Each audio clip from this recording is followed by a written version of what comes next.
الحمد لله رب العالمين والصلاة والسلام على سيد الأنبياء والمرسلين أما بعد فأعوذ بالله من الشيطان الرجيم بسم الله الرحمن الرحيم اللهم إياك نعبد وإياك نستعين اهدنا الصراط المستقيم صراط الذين أنعمت عليهم غیر المغضوب علیہم ولا الضالین صدق اللہ العظیم اللہم صل علی سیدنا مولانا محمد معدن الجود والکرم وآلہ وبارک وسلم۔ تمام تعریفیں اللہ تبارک و تعالی کے لیے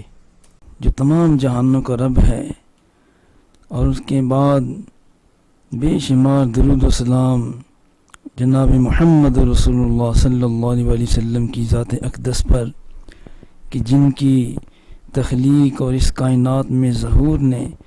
علم کو جو ہے کائنات پر ظاہر فرمایا۔ پروردگار عالم نے اپنے بندوں کی رہنمائی اور ان کی حقیقی فلاح و کامرانی کے لیے جو کتاب خاتم النبیین محمد رسول اللہ صلی اللہ تعالی علیہ وآلہ وسلم کے قلب منیر پر نازل فرمائی، اسے ہم قرآن مجید کے نام سے جانتے ہیں۔ کہنے کی تو یہ ایک کتاب ہے، کتابیں اور بھی بے شمار ہیں، بڑی ضخیم، بڑی ادق، بڑی دل آویز، لیکن اس کتاب یعنی کتاب اللہ قرآن مجید کی شان ہی نرالی ہے۔ یہ قرآن مجید ایک ایسی کتاب ہے اور علم و معرفت کا ایک ایسا سورج جس میں زندگی کی حرارت اور ہدایت کا نور دونوں یکجا ہیں۔ اس کا حسن و جمال قلب و نگاہ کو یکساں متاثر کرتا ہے۔ اس کی تجلیات سے دنیا اور آخرت دونوں جگمگا رہے ہیں۔ اس کا فیض ہر پیاسے کو اس کی پیاس کے مطابق سیراب کرتا ہے۔ اس کا پیغام عقل اور خرد کو جستجو بخشتا ہے تو قلب اور روح کو بھی شوق فراواں سے مالا مال کرتا ہے۔ اس کی نوری تعلیم نے انسان کو خود شناس بھی بنایا اور خدا شناس بھی بنایا ہے۔ یہ کتاب مقدس ہر لحاظ سے سراپا اعجاز ہے۔ اس کا ہر پہلو اتنا پرکشش ہے کہ اپنے پڑھنے والے کو مسحور کر دیتا ہے۔ اسی لیے جب سے اس کا نزول ہوا، اس نے اپنی فطری جاذبیت سے نوع انسان کے ہر طبقہ سے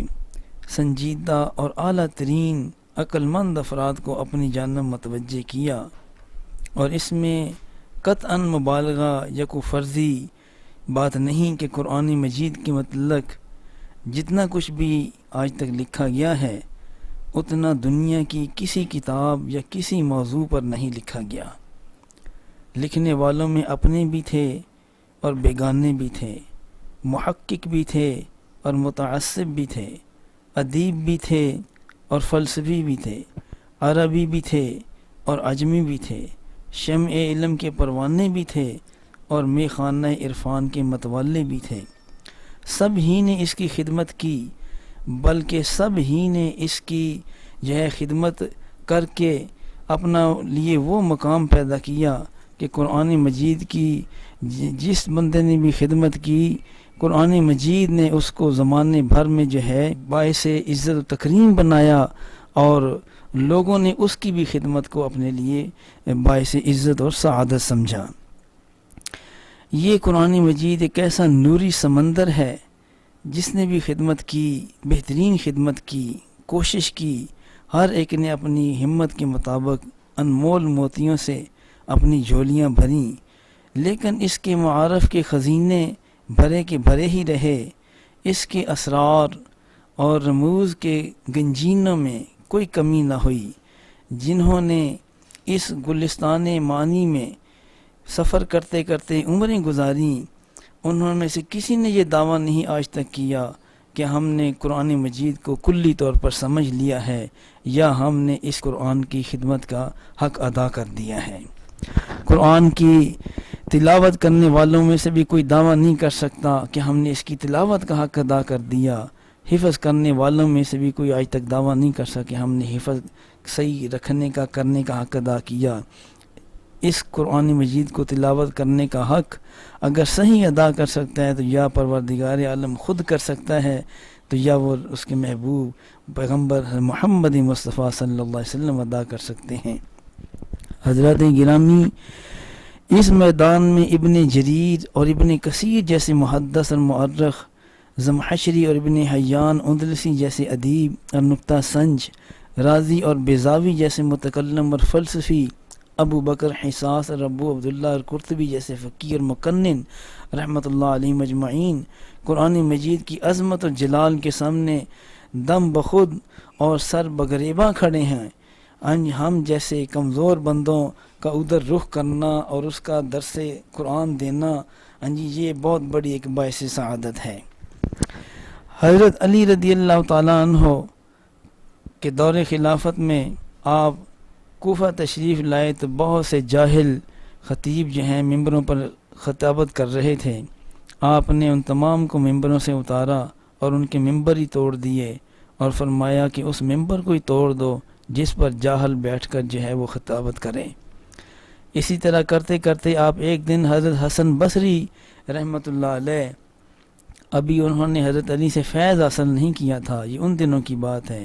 کہ حضرت حسن بصری رحمۃ اللہ علیہ آپ ایک دن بیان فرما رہے ہیں اور حضرت علی تشریف لائے اور اپنا تعارف نہیں کروایا، منع کیا کہ میرا تعارف جو ہے حسن بصری کو نہ کروایا جائے۔ درس سنتے رہے۔ درس کے اختتام پر آپ نے سوال کیا کہ آپ کیا عالم ہیں یا متعلم ہیں، یعنی عالم دین ہیں یا شاگرد ہیں؟ آپ نے فرمایا، یعنی حسن بصری نے عرض کیا، حضرت میں نہ عالم ہوں نہ طالب علم ہوں، بس صرف رسول اللہ صلی اللہ علیہ وسلم کے ارشادات کو تحقیق سے پڑھ سن کر آگے پہنچا رہا ہوں۔ حضرت علی رضی اللہ تعالیٰ عنہ نے جب یہ جواب سنا تو آپ بہت خوش ہوئے اور آپ کو آپ کے مقام پر یعنی ممبر پر بحال رکھا، بڑی دعاؤں سے نوازا، اور بعد میں پھر خدمت حضرت حسن بصری نے حضرت علی کی اور پھر ایسا فیض پایا کہ آپ کو عالمی ولایت بھی حاصل ہوئی۔ تو حضرات گرامی، قرآن مجید کی خدمت کرنے کا کوئی بندہ بھی حق جو ہے وہ ادا نہیں کر سکتا۔ خدا شاہد ہے کہ اس کام کرنے کی اہلیت اللہ تبارک و تعالیٰ کے فضل و کرم سے ہی عطا ہوا کرتی ہے۔ حضرات گرامی، فاران کی وادیوں سے قرآن مجید کا چشمہ فیض کیا پھوٹا کہ اس سے علوم و فنون کے دریا ہی بہہ نکلے، جنہوں نے جزیرہ عرب کے پیاسے ریگزاروں کو سیراب کیا اور انہیں حکمت اور دانش کی جلوہ گاہ بنا دیا، مرکز بنا دیا۔ اس ایک کتاب مجید نے جہاں پہلے علوم کو حیات نو بخشی، وہاں اس نے بے شمار جدید علوم کی تشکیل کا سامان بھی فراہم کر دیا۔ علوم تفسیر، لغت و فقہ اللغت، فقہ و اصول فقہ، معانی و بلاغہ و بدایع، صرف و نحو، قراءت و تجوید، وعظ و خطابت، قصص و اخبار،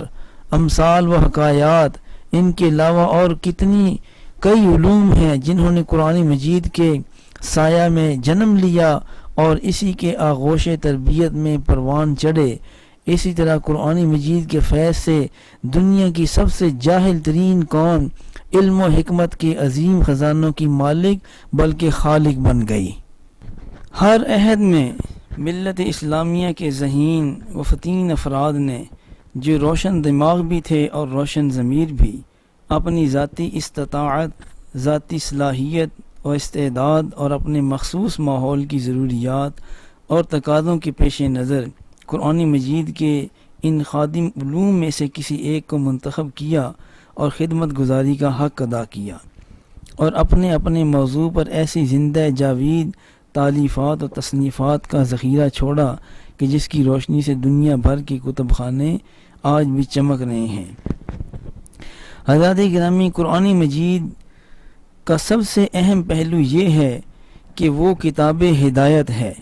اس کے نازل فرمانے والے نے بارہا اس کا تعارف کروایا۔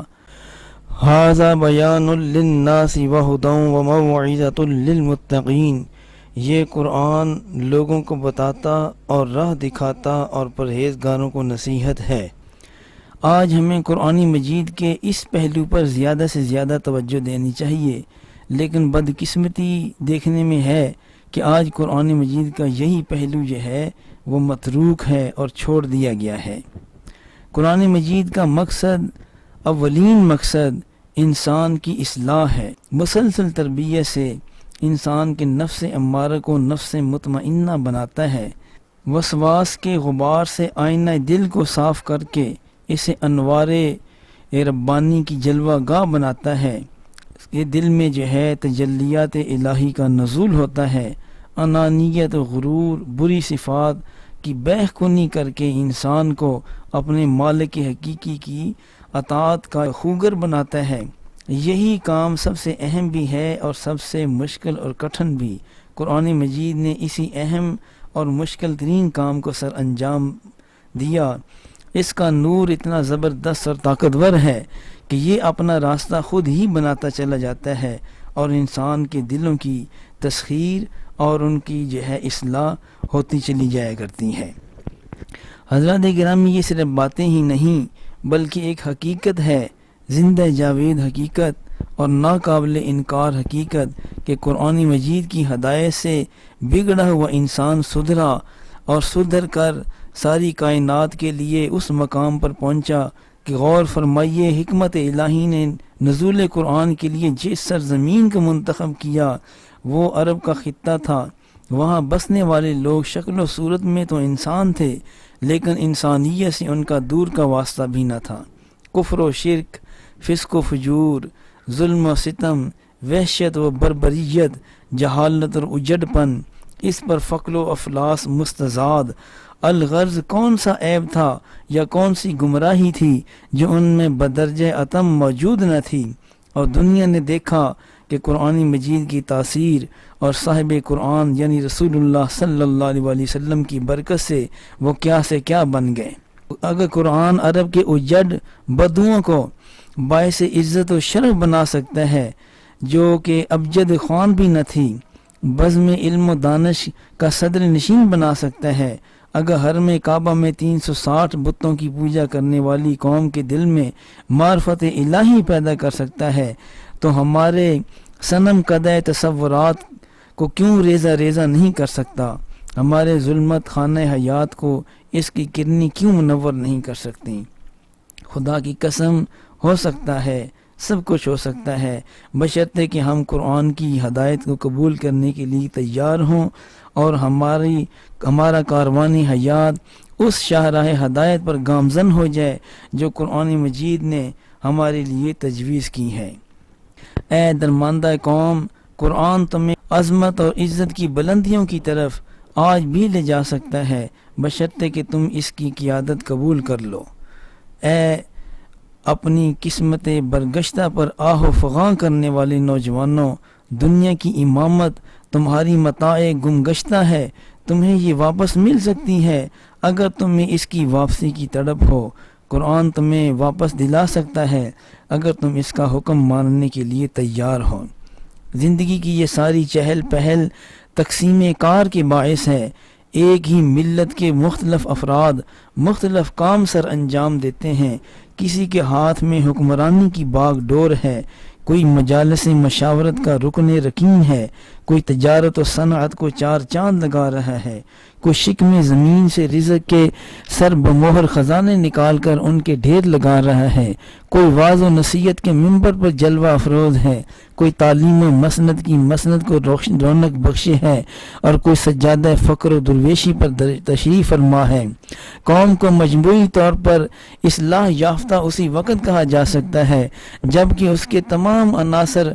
حق کا دامن مضبوطی سے پکڑے ہوئے ہوں اور اپنے اپنے دائرہ عمل میں قرآن مجید کی ہدایت پر کاربند ہوں اور اپنے اپنے فرائض کی انجام دہی میں پوری دیانت داری سے مصروف کار ہوں۔ اور ان عناصر کا باہمی تعلق اتنا گہرا ہوتا ہے کہ اگر ایک عنصر بھی زیادہ حق سے صراط مستقیم سے بھٹک جائے، گمراہ ہو جائے، تو دوسرے عناصر اس سے متاثر ہوئے بغیر نہیں رہ سکتے۔ ایک گھر میں 6 افراد رہ رہے ہیں، 5 بندے صراط مستقیم پر گامزن ہیں، چھٹا بندہ جو ہے اگر صراط مستقیم سے ہٹ جاتا ہے تو وہ ان پانچوں کو بھی جو ہے وہ متاثر کرنے کی قوت رکھتا ہے۔ اسی لیے قرآن مجید نے ہر ایک کو اپنی خصوصی توجہ کا مستحق سمجھا ہے اور ہر گروہ میں راہ پانے والی خرابیوں کی نشاندہی کی ہے اور انہیں ان کے عبرت ناک انجام سے آگاہ بھی کیا ہے۔ ہم اکثر بگڑی ہوئی قوموں کے حالات اور ان کے حسرت ناک انجام کے متعلق قرآن میں پڑھتے ہیں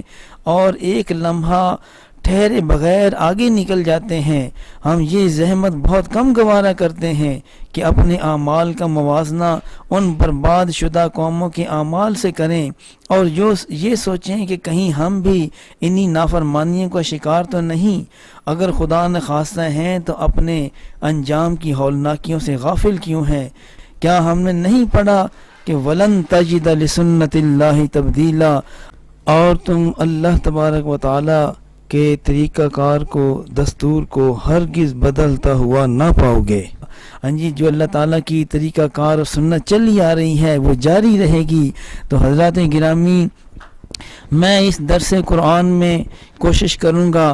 کہ سننے والے کے وجدان کو جھنجھوڑوں اور اسے اپنا محاسبہ کرنے کی ترغیب دلاؤں تاکہ وہ اپنے عمل کو قرآن اور سنت کے مقرر کیے ہوئے ترازو میں تولے اور اسی کی کسوٹی پر پرکھے تاکہ اسے اپنے متعلق کوئی غلط فہمی یا شک شبہ نہ رہے، اور اگر اس کا قدم صراط مستقیم سے پھسل گیا ہے تو وہ سنبھلنے کی بروقت کوشش کرے۔ حضرات گرامی، قرآن مجید نے اپنے ماننے والوں کو ایک واضح اور مکمل ضابطہ حیات بھی عطا کیا ہے، اور یہ ضابطہ اتنا وسیع ہے جتنی زندگی وسیع ہے، بلکہ بلا مبالغہ اس سے بھی وسیع تر۔ انسان کیا ہے، اس کا تعلق اپنے خالق کے ساتھ اور اس کی مخلوق کے ساتھ کیسا ہونا چاہیے۔ اگر وہ حاکم ہے تو اس کی ذمہ داریاں کیا ہیں، اگر وہ رعایا ہے تو اس کے فرائض کی نوعیت کیا ہے، اگر وہ دولت مند ہے تو اس کا طرز عمل کیسا ہونا چاہیے، اور اگر وہ فقیر و محتاج ہے تو وہ کس طرح باوقار زندگی بسر کر سکتا ہے۔ قرآن نے جو شریعت کاملہ ہمیں دی ہے، اس میں ان تمام سوالات کا مکمل جواب موجود ہے۔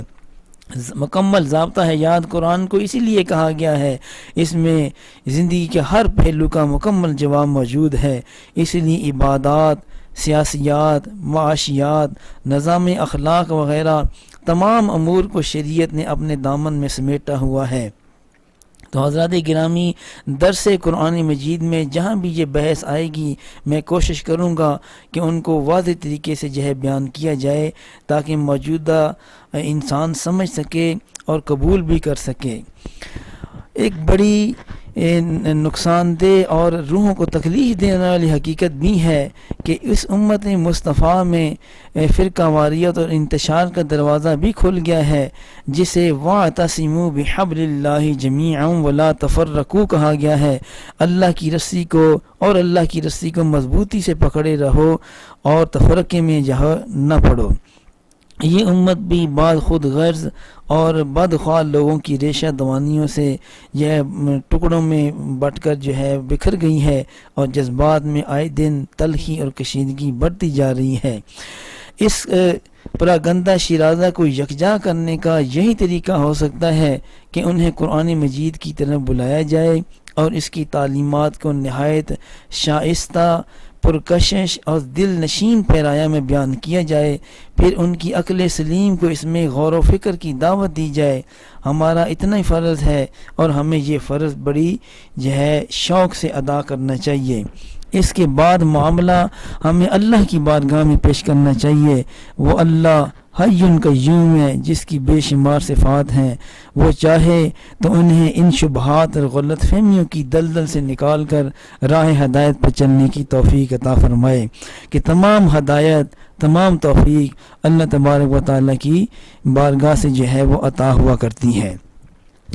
حضرات گرامی، میں پوری اخلاص سے کوشش کروں گا کہ اپنے مسلک کی صحیح ترجمانی کروں اور جو بات بھی بیان کروں وہ قرآن اور سنت کے تقاضوں کے مطابق ہو، اور ان کی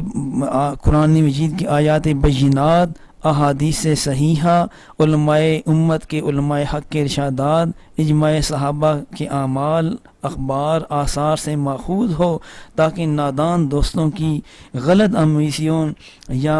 اہل غرض کی بہتان تراشیوں کے باعث حقیقت پر جو پردے پڑ گئے ہیں وہ اٹھ جائیں اور حقیقت آشکار ہو جائے۔ اللہ تبارک و تعالیٰ کے فضل سے میں بہت بڑی بھاری امید رکھتا ہوں ان لوگوں کے دلوں سے یہ غلط فہمی بھی دور ہو جائے گی جو غلط پراپیگنڈے سے متاثر ہو کر یہ خیال کرنے لگے ہیں کہ امت مصطفیٰ کی اصلاح ہونی جو ہے وہ مشکل ہے یا ناممکن ہے۔ تمام توفیق، تمام برکات اللہ تبارک و تعالیٰ کی بارگاہ سے ہیں۔ وما توفیقی الا باللہ۔ حضرات گرامی، قرآن مجید عربی زبان میں نازل ہوا، عربی کا اپنا ادب ہے، فصاحت و بلاغت کا اپنا معیار ہے،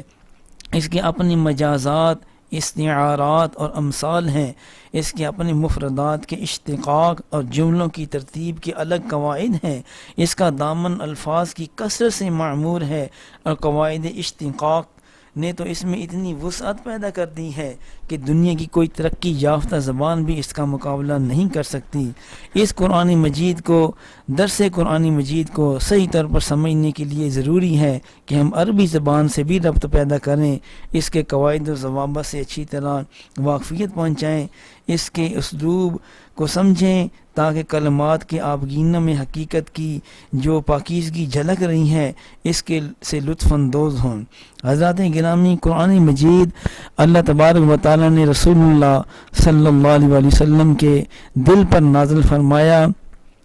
اور رسول اللہ صلی اللہ علیہ وسلم کو قرآن مجید کے الفاظ بھی ملے اور قرآن مجید کا نور بھی حاصل ہوا۔ موجودہ زمانے میں یا جو بھی آپ کے علاوہ قرآن مجید پڑھتا ہے، تلاوت کرتا ہے، تلاوت کرنے سے بھی جو ہے اس کو نور عطا ہوتا ہے، روشنی عطا ہوتی ہے، مگر قرآن مجید کی جو تجلی ہے نور کی، جو مستقل اور دائمی طور پر ہے، وہ جناب محمد رسول اللہ صلی اللہ علیہ وسلم کو جو ہے وہ عطا ہوئی ہے۔ اور تمام محدثین کا، اولیاء اکرام کا، صوفیاء اکرام کا اس بات کے اوپر اتفاق ہے کہ قرآن مجید کے نور کو ما سوائے اللہ اور اس کے رسول کی بارگاہ کا پسندیدہ صوفی بندہ، اولیاء اکرام کے علاوہ اور کوئی بندہ قرآن مجید کے نور تک رسائی حاصل نہیں کر سکتا۔ قرآن مجید کے الفاظ، حروف یہ تو حافظ یاد کر لیتے ہیں، حفظ کر لیتے ہیں، مگر جو ان کے اندر جو نور پوشیدہ ہے، وہ نور جس کا متعلق کہا گیا وَقُلْ جَاءَ الْحَقُّ وَزَهَقَ الْبَاطِلُ إِنَّ الْبَاطِلَ كَانَ زَهُوقًا۔ اے محبوب صلی اللہ علیہ وسلم فرما دیجئے کہ اب حق آ گیا ہے اور باطل چلا گیا ہے، بے شک باطل جو ہے وہ جانے کے لیے ہے۔ تو جس دل میں قرآن مجید کا نور جو ہے وہ بسیرا کر لے، پھر اب اس دل پر جو ہے وہ نفس و شیطان کا غلبہ نہیں ہو سکتا۔ اللہ تبارک و تعالیٰ کی بارگاہ میں دعا ہے کہ وہ ہم سب کے دلوں کو ہدایت کے نور سے پہلے سے بھی زیادہ منور فرمائے، اور قرآن مجید کے نور سے ہم کے ظاہر باطن کو روشن منور فرمائے، اس کی تعلیمات پر عمل کرنے، تعلیمات کو دوسروں تک پہنچانے اور ان کی اصلاح کرنے کی بھی توفیق عطا فرمائے۔ آمین ثم آمین۔ وما علینا الا البلاغ المبین۔